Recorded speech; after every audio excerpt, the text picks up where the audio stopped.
I was in Chancery Lane at about 9 in the evening. After a hard day's work, I had a little headache and was not interested either in entertainment or any more work. I decided to move away from the noise and go down to the embankment and rest my eyes and cool my head by watching the multicolored lights upon the river. Through the arches of the Waterloo Bridge, one can watch different colors of light as well as the towers of Westminster. "A warm night," said a voice at my side. I turned my head and saw the side of a man who was leaning over the parapet beside me. It was a sophisticated face, handsome, though tired and pale. I looked at him curiously. Would he have anything to tell me? He looked intelligent. "Very warm," said I, "but not too warm for us here." "No," he said, still looking across the water. "It is pleasant enough here, just now. It is good." He continued after a pause.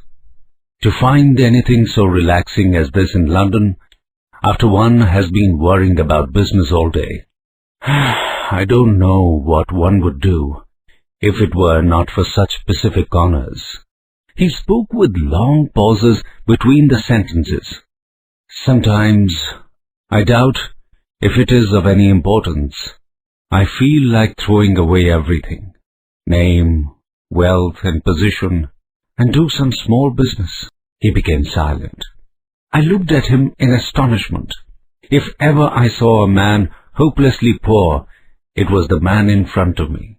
He was ragged and he was dirty, unshaven and unkempt. He looked as though he had been left in a dustbin for a week, and he was talking to me of the wearisome worries of a large business. I almost laughed outright. Either he was mad or playing a sorry joke on his own poverty.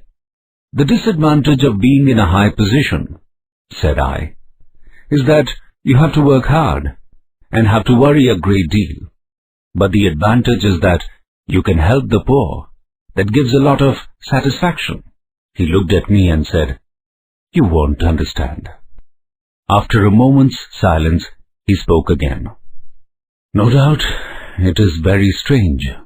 You will not believe me even when I tell you. I feel it is quite safe to tell you, and it will be a comfort to tell someone. I really have a big business in hand, a very big business. But there are problems now. The fact is, I make diamonds." "I suppose," said I, "you are out of work just at present." "I'm tired of people not believing me," he said with irritation. Then suddenly he unbuttoned his wretched coat and pulled out a little canvas bag. It had a cord round its neck. He opened it and took out a brown pebble. "I wonder if you know enough to know what that is." He handed it to me. A year ago, in my free time in London, I had studied for a science degree. So I had a bit of knowledge about physics and mineralogy. This thing looked like an uncut diamond of the darker type. I saw it was too big and had the shape of a regular octahedron. I took out my penknife and tried to scratch it. I could not do it.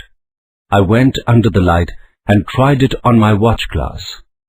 The glass got scratched easily. I looked at it with rising curiosity. It certainly is rather like a diamond. But if so, it is a very big diamond. Where did you get it? I made it, he said. Give it back to me. He quickly put it back in his jacket. I will sell it to you for 100 pounds, he suddenly whispered. This made me suspicious again. I felt it could just be a lump of some hard substance called corundum that also resembles a diamond. If it was a diamond, how did he find it? And why should he offer it for 100 pounds?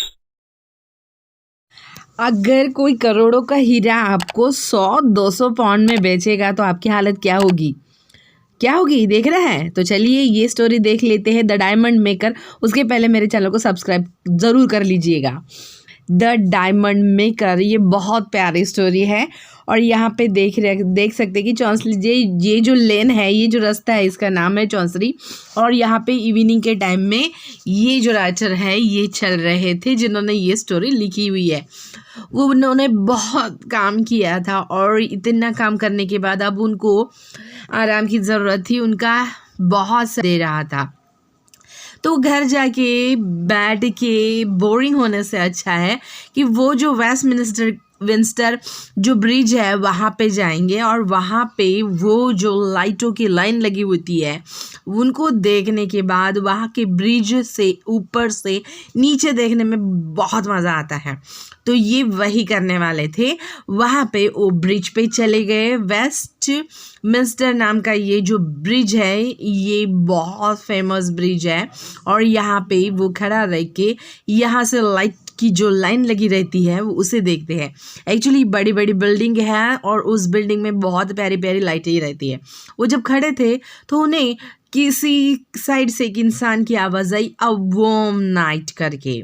उन्होंने head अपना turn करके देखा तो एक आदमी खड़ा था। वो बहुत यंग था, हैंडसम था, लेकिन उसका जो चेहरा था ये थोड़ा अजीब सा ही लग रहा था, जैसे कि कुछ हैंडसम तो था लेकिन वो थक गया था।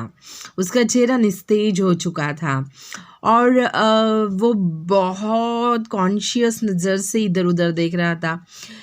अब ये और आगे क्या बोलेगा, ये बोलने का जो तरीका था, ये जो बिहेवियर था, ये इससे ये पता चलता था कि ये आदमी बहुत इंटेलिजेंट है। इसीलिए राइटर उसे बोले कि हाँ वार्म तो है, बहुत है। लेकिन ये आदमी बोला हाँ लेकिन हम लोगों के लिए जैसे चाहिए उतना वार्म बिल्कुल नहीं है। हाँ, लंबी लंबी वो सांसें छोड़ रहा था, आहें भर रहा था और बोल रहा था ये जो पानी है, ये जो लाइटें हैं, ये हमें शांति दे सकती है लेकिन उतनी नहीं दे सकती जितनी हमें चाहिए। मैं लंदन में यहाँ पे हमेशा रिलैक्सेशन के लिए आ जाता हूँ। बिजनेस के टेंशन लगे रहते हैं, इन टेंशन्स के कारण मैं उतना फ्री अपने आप को महसूस नहीं करता हूँ जितना यहाँ आके करता हूँ। हमारे जीवन में हमें हमेशा वो शांति मिलनी चाहिए जिसकी हम ढूंढते रहते हैं और यहाँ पे मिल जाती है। पूरी तरीके से नहीं लेकिन मिल जाती है। वो बहुत बहुत सोच समझ के बोल रहा था, जैसे अटल बिहारी वाजपेयी जी बोलते हैं, बिल्कुल सेम उसकी तरह एक एक वर्ड बहुत सोच समझ के बोल रहा था। मुझे ऐसे लगता है कि इंसान सब पान लेने के बाद उसको नाम, प्रॉपर्टी, उसकी जो पोजीशन है वो उसके लिए मायने नहीं रखती है। ऐसे लगता है कि कभी कभी फिर वो छोटा सा बिजनेस कर ले जिसमें वो सुख शांति पा सके। वही बड़े बड़े बिजनेस में टेंशन बहुत लगा रहता है। मैं अजीब से उस इंसान की तरफ देख रहा था। ये तो मुझे बहुत ही पुअर लग रहा है और बातें तो बड़ी बड़ी कर रहा है भाई, ये तो बिजनेसमैन की जैसे बातें कर रहा है। लेकिन उसकी कपड़ों की तरफ देख के ऐसे लग रहा था कि जैसे वो डस्टबिन में सालों से पड़ा हुआ है। वो डर्टी सा था, उसने शेविंग भी नहीं की थी, उसके चेहरे से निस्तेज त्वचा दिख रही थी। और ऐसे आदमी एक बड़े बिजनेसमैन की तरह सोच रहा था, बोल रहा था। मुझे बहुत हैरानी हो गई। मैं उसकी तरफ अजीब से नज़रों से देखने लगा और उसने शायद से जान लिया होगा, पहचान लिया होगा। और वो बोल रहा था बिजनेस ने ना पैसा बहुत कमा लिया लेकिन टेंशन के लिए कोई भी मेडिसिन आज तक बना नहीं है, जो बना भी नहीं है तो क्या करें। मैं उसकी तरफ फिर से देख रहा था, भाई ये मजाक कर रहा है क्या मेरे साथ? ये खुद ही इतना गरीब दिख रहा है और बातें बड़ी बड़ी लंबी लंबी कर रहा है, करोड़ों की बातें कर रही है, ये तो कैसे ऐसे हो सकता है?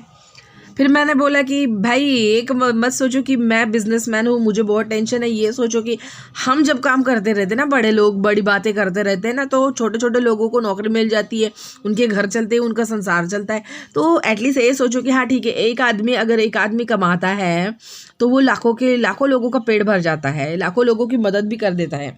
हाँ, भले ही उसको शांति ना मिलती हो लेकिन वो दूसरों की शांति में खुद की शांति ढूंढ सकता है ना। फिर वो मेरी तरफ मुझे देखा और बोला कि नहीं नहीं नहीं, तुम समझे नहीं मुझे क्या कहना है। फिर वो एकदम चुपचाप हो गया, और चुपचाप होने के बाद उसने मुझे बताया कि वो जो काम करता है, जब वो किसी को बताता है कि मैं ये काम करता हूँ तो लोग मानते ही नहीं हैं। अब मुझे भी उसकी तरफ देख के वही थोड़ा सा अनबिलीव सा लगने लगा था कि ऐसे कौन सा काम करता होगा ये जो लोगों को लगता है ये करता नहीं है। भाई बताओ तो सही, ऐसे मेरे भी मन ही मन में मैं सोचता रहा। फिर उसने ही खुद ही मुझे बताना शुरू कर दिया था। मुझे उत्सुकता लगी थी, गिरनेस लगा था कि ऐसा कौन सा काम हो सकता है कि ये लोगों को बताता है लेकिन लोगों को समझ में नहीं आता, और लोगों में ये आदमी नहीं कर सकता है, ऐसा कौन सा बिजनेस ये आदमी करता होगा। और वो बोला कि मैं बहुत बड़ा बिजनेसमैन हूँ, बहुत बड़ी बातें करता हूँ, ऐसे तुमको लगता है लेकिन करोड़ों में लाखों में मैं डायमंड बनाता हूँ। मैं बहुत हैरानी से उसकी तरफ देखने लगा। मैं कुछ बोला नहीं, लेकिन मैं भी उसकी तरफ देख के बोला कि आप भी तो तुम डायमंड बनाते होगे, लेकिन मुझे तो अभी तो तुम खाली पीली बैठे हुए लग रहे हो, मुझे नहीं लगता तुम डायमंड बनाते होंगे। तो वो बोलता है कि मैं ना बिजनेस करके थका नहीं हूँ, मैं ये लोगों को समझाते समझाते थका हूँ कि यार रियल में मैं डायमंड बनाता हूँ और तुम समझ नहीं सकोगे। फिर उसने उसके शर्ट का एक बटन खोल दिया, जैकेट खोल दिया, और उसमें से पॉकेट में से एक है ना पोटली निकाली, जो एक कपड़े से मस्त से ढकी हुई थी, जैसे कुछ हीरे जवाहरात रखते हैं ऐसे। फिर वो पोटली उसने खोल दी, उसमें से उसने एक ब्राउन कलर का जो पत्थर है वो निकाला। ब्राउन कलर का पत्थर था वो। अब मैं वो पत्थर को वो मुझे बोलने लगा, ये देखो, इसे गौर से देखो। और वो ये ऐसे बोलते समय उसने वो ब्राउन पत्थर मेरे हाथ में रख दिया। मैं सालों से लंदन में रहा हूँ, बहुत फ्री टाइम मुझे मिला था, मैंने पढ़ाई भी की थी साइंस की, मेरे पास डिग्री है भाई साइंस की, तो उतना तो मैं थोड़ा थोड़ा समझता हूँ, सीखता हूँ। फिजिक्स के बारे में मुझे बहुत, जो मिनरोलॉजी है उसके बारे में भी थोड़ा पार बहुत नॉलेज है। तो मैं तो ये बिल्कुल समझ सकता था कि डायमंड जो है ना, डायमंड के ऊपर अगर आप कितना भी स्क्रैचेस करने की कोशिश करोगे तो नहीं आती है। डायमंड जो है ना उसके ऊपर आप कितना भी टोकदार जो जैसे कि नाइफ है वो है, उसे कितना भी करने की कोशिश करो नहीं होता है। तो ये जो डायमंड के जैसे तो नहीं दिख रहा था, लेकिन डायमंड हो सकता है ऐसे मुझे लगा। फिर मैंने मेरे पेन नाइफ जो रहती है उसमें उसको निकाल के मैंने करने की कोशिश की, बिल्कुल स्क्रैच नहीं हुआ। थोड़ा तो समझने लगा था कि ये डायमंड के जैसे कुछ तो है। फिर मैंने वही मेरी पेन नाइफ निकाली और मेरा जो वॉच है उसके ऊपर स्क्रैचेस करना शुरू कर दिए। ये भगवान, मेरी घड़ी ख़राब हो गई ना, मेरे घड़ी के ऊपर बहुत सारे स्क्रैचेस आ गए जो मैंने खुद किए थे। फिर मैंने फिर उस पत्थर के ऊपर करके देखे, जो ब्राउन पत्थर उस आदमी ने मुझे दिया था। ये तो सच में डायमंड के जैसे ही है, ये तो डायमंड ही है।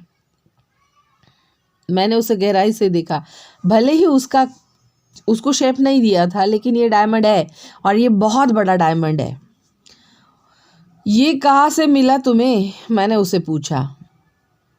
वो आदमी बोला, मैंने खुद बनाया है, दो मुझे वापस दो। उसने मेरे हाथ से उसको ले लिया, फिर अपने पोटली में बंद करके अपने जैकेट में अपने पॉकेट में रख दिया, जैकेट का बटन लगा लिया और बोला, मैं तुम्हें दे सकता हूँ, अगर तुम मुझे 100 पाउंड पैसा दे दो मैं तुम्हें दे दूंगा, बेच दूंगा। मैं मन ही मन सोचने लगा, ये करोड़ों का डायमंड मुझे 100 पाउंड में कैसे बेच सकता है। मैं क्या मानूं, मुझे ना बहुत सस्पेशियस लग रहा था, ये कहीं चोरी तो नहीं की इसने किसी के साथ में। उसकी हालत देख के मुझे लग रहा था, लेकिन उसकी बातें बहुत इंटेलिजेंट लग रही थी। अब मैं क्या करूँ ना करूँ, ये कश्मकश में डूबा हुआ था। इतना बड़ा डायमंड, करोड़ों का, लाखों का, 100 पाउंड में ये आदमी मुझे बेचने वाला है। दोस्तों आप बताओ ना, मैं क्या करूं। मुझे ले लेना चाहिए था क्या वो डायमंड, क्या करूं। मैं सोचता ही रहा और यहीं पे स्टोरी ख़त्म हो जाती है। आप मुझे बताना ज़रूर, आप क्या करते। करोड़ों का अगर आपको 1 पाउंड में 100 पाउंड में मिलता था तो क्या आप क्या करते थे। आपने मेरा पूरा वीडियो देख लिया है, धन्यवाद और सब्सक्राइब कीजिएगा।